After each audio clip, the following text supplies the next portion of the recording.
You're charismatic, adaptable, and completely dominant at work. But the second you get home, the front door clicks and you physically collapse. You can't speak. Your brain shuts down. Society calls this being lazy after a long shift. Science calls it autistic or ADHD masking, combined with profound ego depletion. You aren't just tired. You've spent 8 hours running manual social algorithms, burning massive amounts of physical glucose to mimic normal behaviour. You are a highly adaptable social chameleon. Today, I'm going to show you the exact neurobiology behind your masking collapse. I'll explain why your brain redlines your executive function and why this exhaustion is your greatest superpower. Let's look at how you operate in public. To the outside world, you appear to be a master of social dynamics. You're a diplomat, a negotiator, the person who always knows exactly what to say. But internally, nothing about this is natural or automatic. You are driving a manual transmission car in heavy stop-and-go traffic. You are consciously calculating every single variable. Am I making enough eye contact? Too much? What does that slight shift in their posture mean? Is it my turn to speak? You aren't just experiencing a conversation, you are orchestrating it. You've built a massive internal database of social algorithms, learned by observing others, and you apply them live. Psychologists call this cognitive camouflaging. In neurotypical individuals, basic social interactions are processed intuitively. Their brains rely on an implicit understanding of nonverbal cues. But for the neurodivergent brain, or those rewired by early trauma, social interaction is manual. Research by Hull and colleagues defines camouflaging as the use of explicit, calculated strategies to hide differences and seamlessly integrate. You are utilizing high theory of mind, the ability to attribute mental states to others, but you aren't doing it through intuitive feeling. You are doing it through extreme, rapid pattern recognition. Here is the advantage. Because you rely on hard data rather than blind instinct, you often become vastly better at socializing than naturally intuitive people. You can walk into a tense boardroom, instantly decode the power dynamics by observing micro-expressions and speaking order, and adjust your persona to become the exact puzzle piece the room requires. You view social interaction as a complex cipher to be solved, rather than an emotional experience to be felt.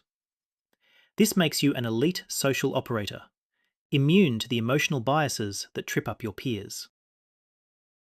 But being an elite operator comes with a devastating physical cost.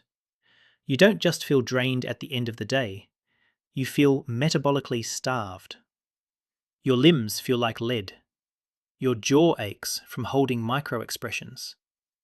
The fatigue is bone deep.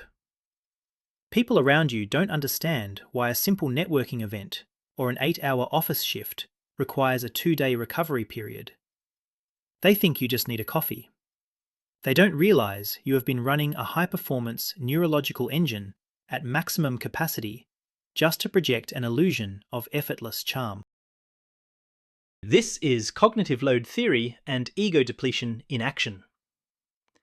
The human brain is only 2% of your body weight, but it consumes 20% of your glucose. When you shift social interaction away from the automatic regions of the brain and force it into the prefrontal cortex, the area responsible for executive function and conscious planning, the metabolic cost skyrockets. Every time you suppress the urge to look away or force a socially acceptable smile, you spend physical metabolic currency. You are literally burning blood glucose to manually maintain your mask. Sociologist Ali Hochschild defined this as emotional labour, specifically surface acting. Deep acting is trying to genuinely feel the emotion you need to display. Surface acting is faking the emotion without feeling it, relying purely on cognitive force. Clinical studies consistently show that prolonged surface acting is directly correlated with severe psychological distress, immune system suppression, and profound burnout. You aren't just emotionally exhausted. Your prefrontal cortex has literally run out of fuel. However, the sheer cognitive horsepower required to sustain this is staggering. The fact that you can manually run these social algorithms for hours on end proves you possess an unmatched executive function capacity. Your brain is a supercomputer, capable of handling immense cognitive loads that would completely overwhelm an average mind. Society sees the resulting exhaustion and labels it as a weakness, but clinical science sees the sheer resilience and massive processing power required to run this complex social code day in and day out. You are a high-capacity system. Then comes the moment of isolation. You cross the threshold of your home, close the door, and the illusion shatters. The extreme willpower required to maintain the mask evaporates.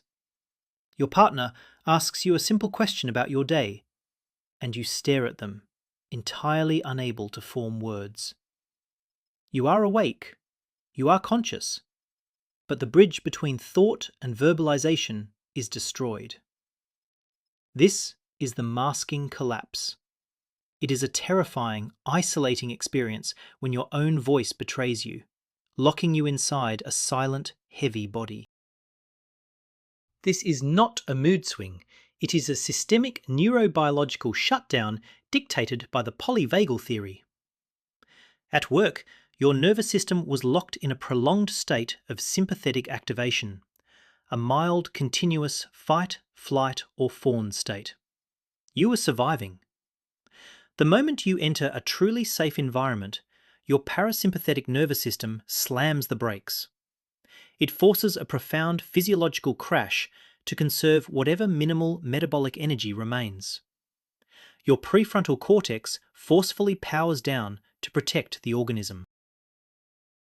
The inability to speak is clinically known as episodic or situational mutism.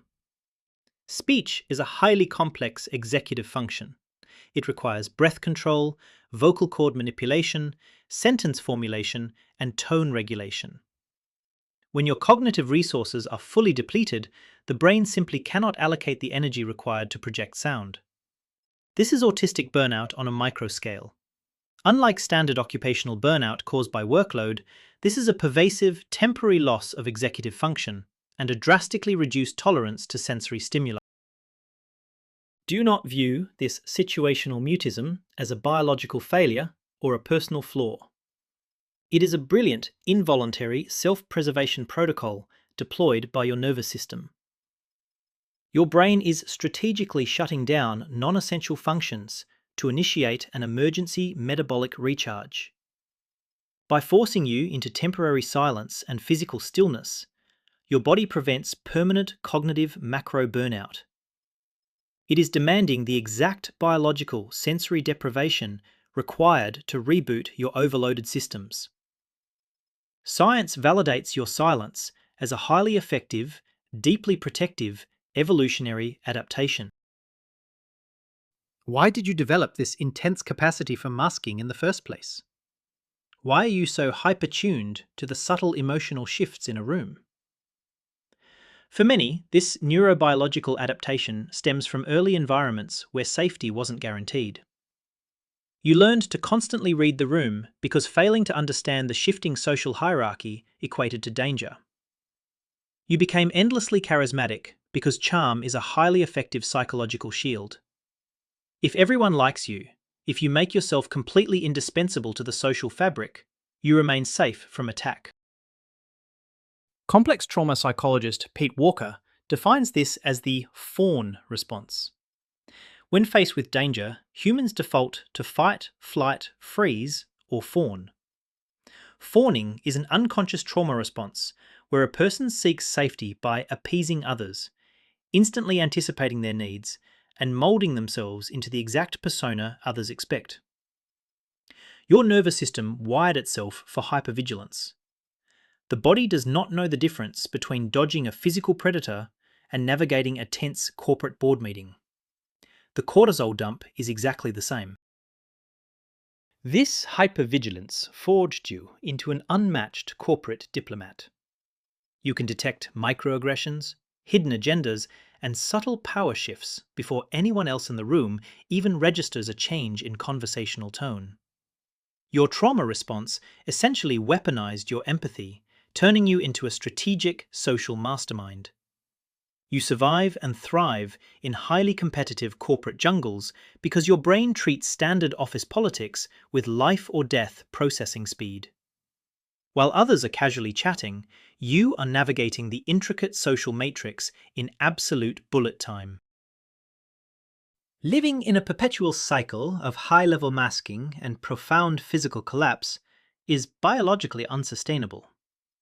Psychologists working with neurodivergent individuals use a framework called energy accounting, developed by Maya Tudal. You must treat your cognitive energy like a strict bank account. Masking, social decoding, and sensory processing are massive, unavoidable withdrawals. If you do not schedule deliberate deposits, such as time spent in complete silence, sensory deprivation, or engaging in special interests, your account will permanently overdraw. This is the process of unmasking. It requires radical acceptance. You must recognize that your baseline personality does not need to be perpetually charismatic or dominant to hold value. You need strict accommodations, working from home, substituting draining calls with emails, and stepping back from diplomatic roles that demand endless emotional labor. Most importantly, you must communicate your needs. Explain to your loved ones that your post-work silence is not a lack of love or anger. It is a strict neurological necessity for your recovery. You are not lazy and you are not broken. You are running manual overrides on a highly complex neurological operating system. Honor the silence. Protect your glucose. Give your prefrontal cortex the grace it needs to power down. If this specific breakdown of masking, situational mutism, and the Fawn response finally gave you the vocabulary to understand your own mind, subscribe to the channel. We are dedicated to discovering more about your unique wiring, stripping away the societal fluff, and giving you the clinical truth. Stay sharp.